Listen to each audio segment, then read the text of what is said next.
ఈరోజు రామగిరి మండలంలో మాదిగ శక్తి దళిత బంధు సాధన కమిటీ మంత్రి డివిజన్ కమిటీ ఆధ్వర్యంలో రామగిరి మండలంలో ప్రెస్ మీట్ ఏర్పాటు చేయడం జరిగింది.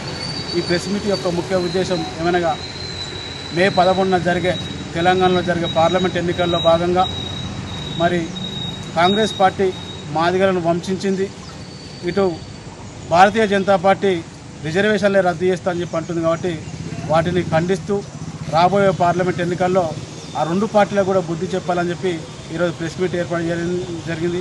మరి పెద్దపల్లి పార్లమెంట్ నుంచి పోటీ చేస్తున్న వివేక్ కుమారుడైన వంశీ ఎలాంటి రాజకీయ ప్రాముఖ్యత లేదు, తండ్రి వారసత్వంగా రాజకీయాలకు వస్తుండు. అదే కొప్పులీశ్వర్ గారు ఒక సింగరేణి గని కార్మికుడిగా 26 సంవత్సరాలు చేసిన అనుభవం, సుదీర్ఘ రాజకీయ అనుభవం ఉన్న వ్యక్తి కాబట్టి మరి కొప్పులీశ్వర్కు మద్దతు తెలపాలని చెప్పి ఇప్పుడు మన పెద్దపల్లి పార్లమెంటు జరుగుతున్న ఎన్నికలు ఆగర్భ శ్రీమంతునికి భూగర్భ గని కార్మికుడి మధ్య పోటీ. మరి సుదీర్ఘ రాజకీయ అనుభవం ఉన్న వ్యక్తికి తండ్రి వారసత్వంగా వస్తున్న వంశీకి జరుగుతున్న ఎన్నిక కాబట్టి రామగిరి మండల ప్రజలు మరి మంత్రి నియోజకవర్గం ప్రజలంతా కూడా ఒకసారి ఆలోచన చేయాలి.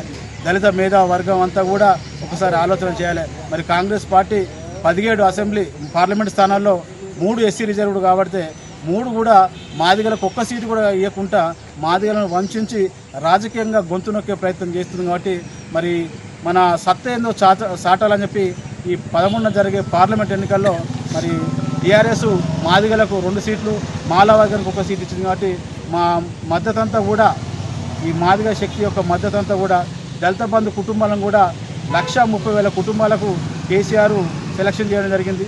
మరి దాన్ని కూడా ఈ ప్రభుత్వం 17,700 కోట్లు అమౌంట్ కలెక్టర్ అకౌంట్లో పడ్డాయి. ఈ ప్రభుత్వం సీజింగ్లో పెట్టి వాటి ఇవ్వకుండా వంచిస్తుంది. మేము ఏమంటే ఎలక్షన్ ప్రచారంలో అంబేద్కర్ అభయాస్తం పేరు మార్చి దళితులకు మేము దళిత బంధు ఇస్తామని చెప్పి అని అంటున్నారు తప్ప ఏ వేదిక మీద కానీ ఏ ప్రచారంలో కానీ దళిత బంధు ఇస్తామని చెప్పి చెప్పడం లేదు. అంటే దళితుల మీద మీకు ఎంత ప్రేమ ఉన్నదన్నది దీన్ని బట్టి అర్థమవుతుంది.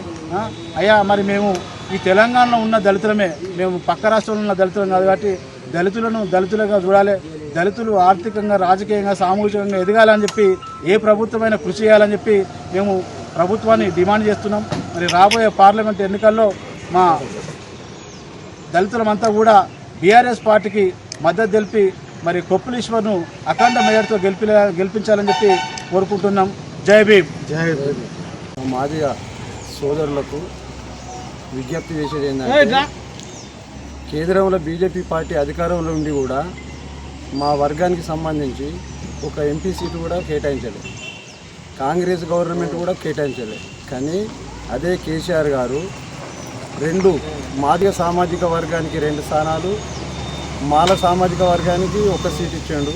కాబట్టి మా మాదిగలందరము బీఆర్ఎస్ పార్టీ అభ్యర్థులకు సపోర్ట్ చేసి అలా గెలుపు కోసం కృషి చేస్తామని మా వాళ్ళు కూడా సపోర్ట్ చేయాలని మా జాతి వాళ్ళు, మన జాతిని ఇంకా అనగదొక్కుతున్నారు. కాబట్టి కాంగ్రెస్ బీజేపీ పార్టీలు టీఆర్ఎస్కు ఓటేసి ఎంపీ అభ్యర్థులను గెలిపించుకోవాలని మనవి చేస్తున్నాం.